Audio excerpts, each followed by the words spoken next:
Succor is a noun and verb that refers to help, relief, or assistance provided in times of distress or difficulty. When someone receives succor, they are given support or comfort, especially during challenging or painful situations. The term suggests compassionate aid offered to those in need. Origins of succor. The word succor originates from the Latin succurrere, meaning to run to the aid of.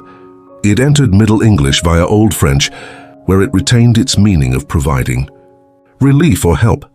Historically, succor was often used in religious or humanitarian contexts, where it emphasized kindness and support given to the suffering. How to use succor. Succor, as a noun, refers to the aid or assistance given, while as a verb, it means the act of providing that help. This word often appears in formal, literary, or compassionate contexts to describe support in times of hardship. For example, a rescue team might succor survivors of a disaster, or a charitable organization might offer succor to those facing hardship. Example sentences. The volunteers provided succor to the displaced families after the hurricane.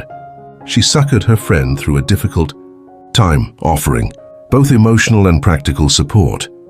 Similar words: relief, alleviation of pain, distress or difficulty, aid, assistance given to someone in need, support helping someone, or something endure through encouragement or resources. In essence, succor embodies the spirit of compassion and service, highlighting the importance of providing relief and comfort to those in need. It's a word that emphasizes the humanity and empathy behind the act of helping others in tough times.